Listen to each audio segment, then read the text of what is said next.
Bought it on Prime Day August 7, 2021. Used it for 2 months and it functions very well. Pros 1. Clearly seen under the sunshine. I usually bring it out to the balcony in my office for reading.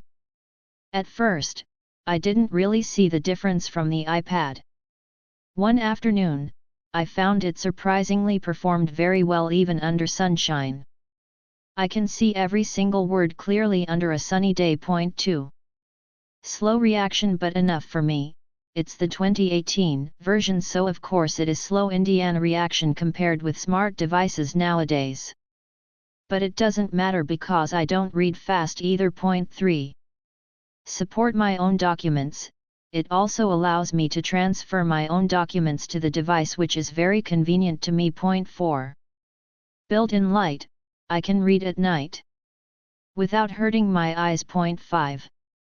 Lightweight, thin, super lightweight. I can hold it with a single hand without pain or put it into my small handbag, bring it to my office, read novels on the train/bus. 6. Long battery life. I usually turn it to airplane mode while reading, which saves a lot of batteries. Can't think of any cons so far. A 100 score device considering it's a 2018 product. It's the perfect Kindle. I've tried some of the other versions, but this one is definitely the best one. I love how elegant and clean it looks. Buying from the store and browsing is also very easy. Love it. Amazon is not there in our country. Physical books also costly with international shipping. But I love the reading. Previously downloaded ebooks from online websites, but I felt bad.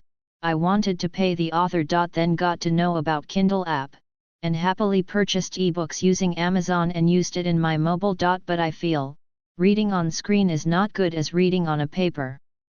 Then got to know about this device, ordered using international shipping from Amazon.com. Delivered on time and device is best. Hours of reading without feeling like watching a screen.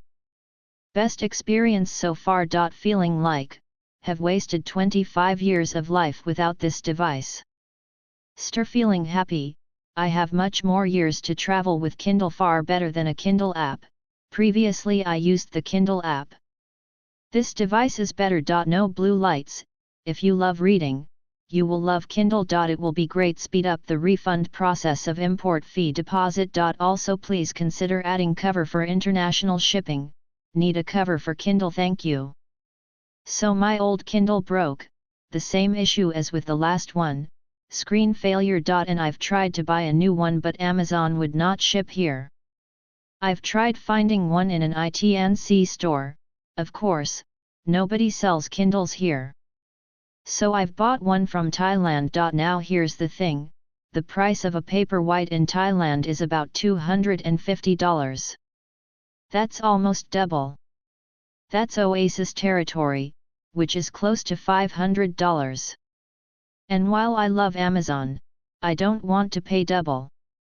Fortunately, found someone selling brand new, sealed Paperwhites for almost the Amazon price. That being said, what do I think about it? I think the contrast is lower and the text is not as easy to read. It's not a big deal though, and definitely not a deal breaker. The flushed screen is interesting. I hope it protects the screen from breaking. It does reflect light a lot easier though. You need a new case compared to the old generations. Battery life seems about the same. Seems a bit slower than the older PP, although it may be just indexing. It is lighter. Seems so. There is more of a premium feel to it. More like a tablet. Audible playback, which I've never used. Heard it consumes battery quite fast. Brightness is not as good. At 17 with the old PP, it would be almost overpowering. Here, it is met.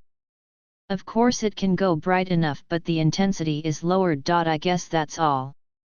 The Paperwhite is more or less the same since it was first introduced. I have also tried the Oasis, but it's too damn expensive in Thailand. At $230, I swear I would have bought it, but at $480 USD, I'll pass. Let's hope this one lasts more than the others. I swear that after 75 to 100 books, every Kindle I own ends up breaking down. Maybe it's my fault, but the last one broke down while in a cover, in a safe place.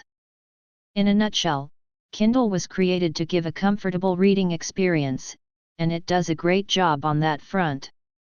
I feel like other aspects of the device were compromised. Good, the screen is very clear.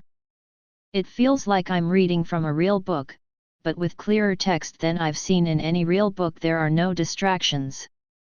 This is a very big advantage over reading from the free app on my phone, where I constantly find myself pausing from the book to check up on one thing or another. The screen is wider and shorter than a standard phone. I find this to be much more comfortable to read from. Bad, the device is sluggish. The scrolling isn't continuous like on a smartphone. At 6, the screen is smaller than most modern phones, but it doesn't feel small when you read from it. There's no option to change the page color. There's a limited selection of inbuilt fonts, but it's quite easy to add new ones. The charger is the old micro USB, and not the more modern USB-C. This means that I can't charge it from my phone's charger. The screen is not colorful. I think this makes the book covers look bad. Kindle is surprisingly stingy with memory.